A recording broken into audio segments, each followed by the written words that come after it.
What's up, you guys? Welcome to my channel. If you are new, hit the like button and the subscribe button and take a look around now or later. Definitely check out the description box to read out all the information that's there, new and old, and any disclaimers. All that will be in the description box below. How to get in contact with me, my website, all of that is in the description box below. So you asked for it and I'm bringing it. Story time. So this episode will be talking about the day that I died. So I've had a few near-death experiences, but this particular one I actually died for several minutes. If you're interested in this story, keep watching. I was 18 when this happened. I was in the hospital in the process of giving birth to Eli, and prior to that,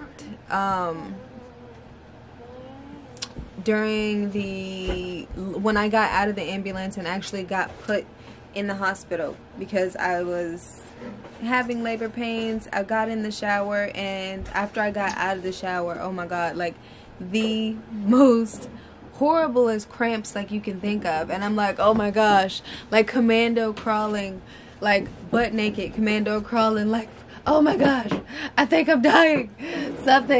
Something help me, you know. And because like I've never experienced this before, you know, this is all new. And my sister was like, oh my gosh, she's going into labor, you know. So called the ambulance. This was Sunday, you know, like right before we were about to go to church and whatnot. So the ambulance get there and it's about like 10:30ish, you know. And I remember the whole like ambulance ride. So these two male what do you call them, paramedics, yeah, so they're like injecting me with the needles, and I'm just like, oh my gosh, this hurts. And like he like lays me down on the stretcher and I'm like, oh my gosh, I gotta sit up, please, you know, like do not lay me down. Like that was like the most horriblest pain ever. And so I get transported, you know, from the ambulance to the wheelchair into the room. So I'm like telling them, like, you know, she hooks me up to the IV, but we find out later that she never turned on the IV machine, so I was hooked to the IV, but the machine wasn't on, so I wasn't getting any fluid. So I'm telling the lady, like, I'm like really thirsty, like, can I get some water, you know? And she's like, we can't give you any water right now. I was like, some ice, something, like, you know, like I need something because I'm thirsty. And you know, she's like, that's what the IV is for. And I'm like, oh my gosh, like this isn't working. So I go to the bathroom and I'm like in the bathroom in the room, like drinking out the sink. I'm like thirsty. And so like I'm sitting on the toilet. So at that point I sit on the toilet because I'm like, and my mom is like, what are you doing? And I'm like, I'm using the bathroom, like I'm taking a number 2, right? And she's like, go sit in the bed because you're having the baby. I'm like, what? No, I'm not. Like, I'm telling you, like, I'm really not. I'm using the bathroom. I'm taking the number 2. So I go, I get off the toilet and go on the hospital bed, and I'm just like walking super careless, butt out, hanging out of the gown, you know, walking to the bed. And so like I get on the bed and the nurse comes in again, and you know, my mom told us like the baby's coming. And so like we get in there and the pushing process begins, but I was like, can I get an epidural or something, you know? And she's like, well, it's too late for that, he's already coming. So after like I'm pushing, and then the doctor like tells me like, stop pushing, and I'm like, no, I feel like I need to keep pushing, so I keep pushing, you know. And my mom is like, Quita, look, if you don't stop, like, you're gonna kill the baby. And so I stopped pushing because I'm like, why didn't they just say that? Why didn't they just say, if you don't stop pushing, you're gonna hurt the baby, you know, like snap me back to reality. But you know, so I'm like, oh, okay, you know, I stopped pushing. And so the process continues, you know, like I keep pushing until Eli's out, and he's like so purple, the umbilical cord is wrapped around his neck at that point, and his body is like purple and limp, like he's not even alive at that point. And so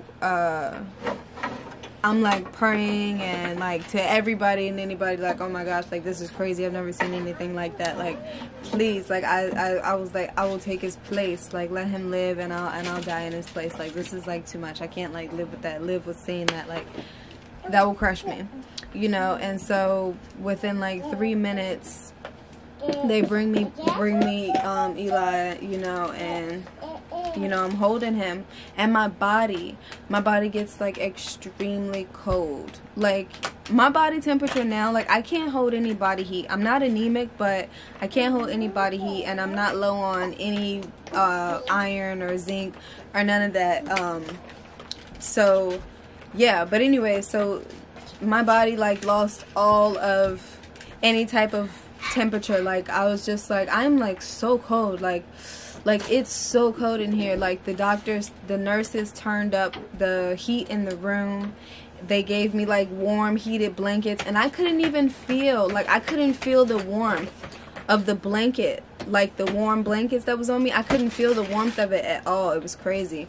And so I'm holding Eli, and I'm holding him like this, and my hand like starts to like flipped like that, and I was like, Mom, here, get the baby, like something's wrong, you know. So she takes him from me, and you know, I like lay back on like the pillows and on the bed. I'm like laid back, and all of a sudden I just like look to my right, and like from creeping from up under the bed, there's like a black shadow. Like this is literally like death creeping up from up under the bed, right? The right side of the hospital bed.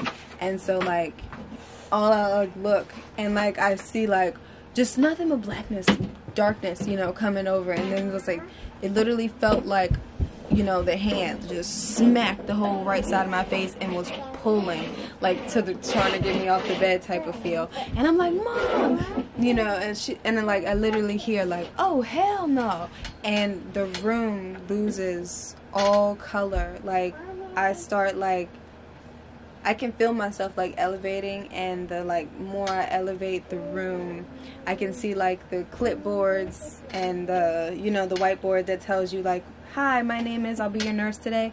All of that just like fades to like white. And so it's literally like standing on a white page that's endless in all directions. So it's just pure white in all directions, you know, just the purest of white that you can think of. Just absolutely just pure white.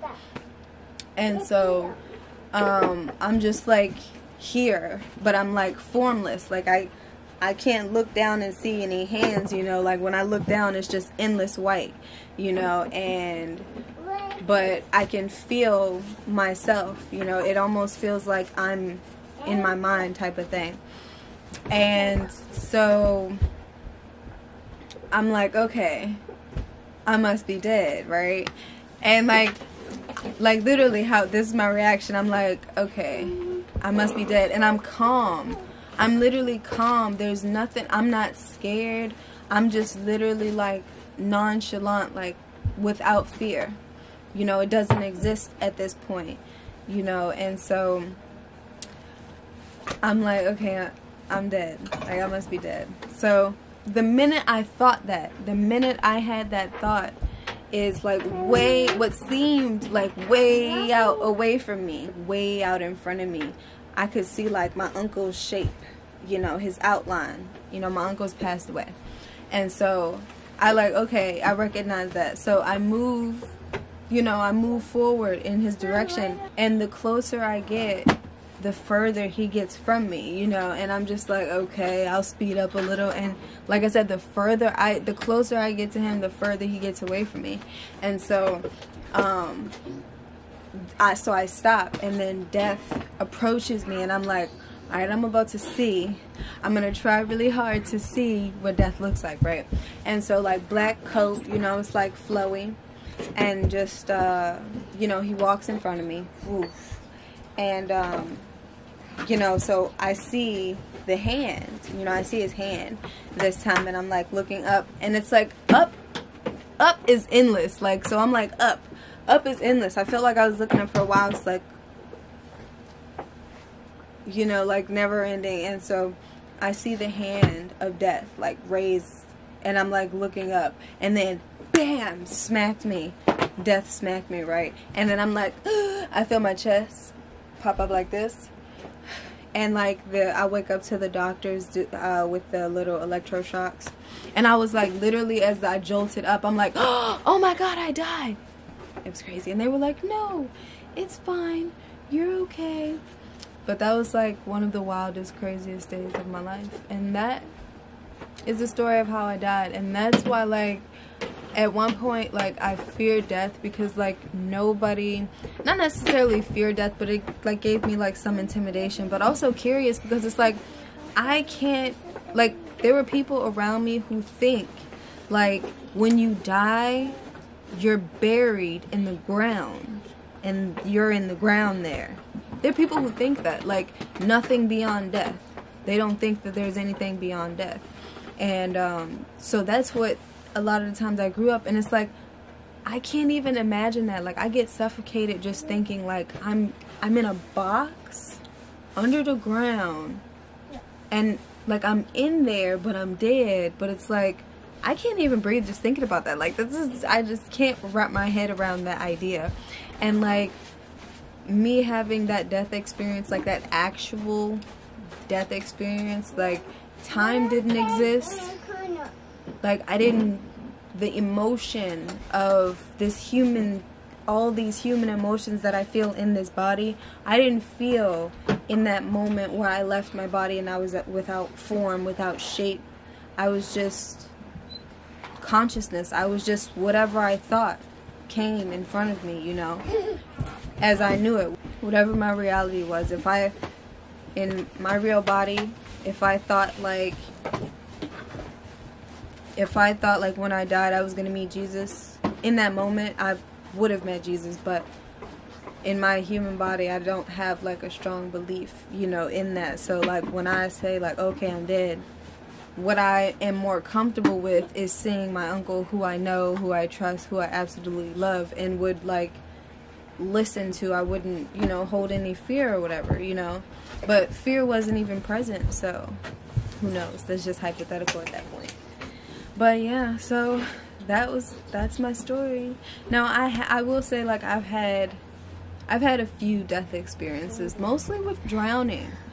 But we'll save that for another story time. So I hope you enjoyed this. Thanks for watching, and don't forget to like, comment, and subscribe. Bye.